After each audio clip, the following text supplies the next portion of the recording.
9 GMR water proofing. Friends, ఇది వచ్చిందే bathroom tiles leakage అవుతా ఉన్నింది. మమ్మల్కి వచ్చి కాంటాక్ట్ చేసినారు వాళ్ళు. కాంటాక్ట్ చేసిన తర్వాత మనం వెళ్ళి చూసి ఈ మాదిరిగా టైల్స్ అంతా కట్ చేసి జాయింట్స్ ఈ మాదిరిగా నీట్గా వాష్ చేసినాము. ఆ డస్ట్ అంతా నీట్గా వాటర్ వేసి కడిగేసి ఈ మాదిరిగా నీట్గా తుడిచేసిన తర్వాత బ్లోవర్ మిషన్ వస్తుంది, హెయిర్ బ్లోవర్ మిషన్. దాంట్లో వాటర్ లేకుండా ఫుల్ డ్రై చేయాలా. ఆ మాదిరిగా పూర్తిగా డ్రై చేసిన తర్వాత చూడండి ఒకసారి ఎలా డ్రై చేస్తున్నాము.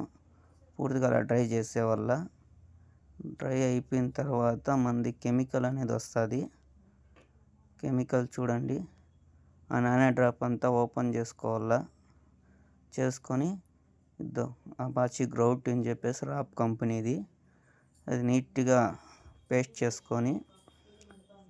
చేసిన తర్వాత మనం ఈ మాదిరి జాయింట్స్ ఉంటాయి కదా, అది నీట్గా ఫిల్ చేయాల. ఇక్కడ చూడండి పెడుతున్నాము. ఆ మాదిరి ఫిల్ చేసేసి నీట్గా తీయాల. తీసేసిన తర్వాత మళ్ళా ఇది పాన్ ఎత్తుకొని నీట్గా క్లీన్ చేసేవాళ్ళ. క్లీనింగ్ అయిన తర్వాత ఈ మాదిరిగా వస్తుంది. నీట్గా క్లీన్ చేసేవాళ్ళ. క్లీన్ చేసి ఆ మాదిరిగా డ్రై చేసేవాళ్ళ. 1 డే పూర్తిగా వదిలేవాళ్ళ అది పేస్ట్ పెట్టిన తర్వాత. మళ్ళా మరుసటి రోజు మామూలుగా ఏదో విధంగా వాడుకోవచ్చు. సరేనా ఫ్రెండ్స్, ఈ మాదిరిగా ఉంటుంది. ఎటువంటి లీకేజ్ అయినా చేయగలుగుతాం మనము.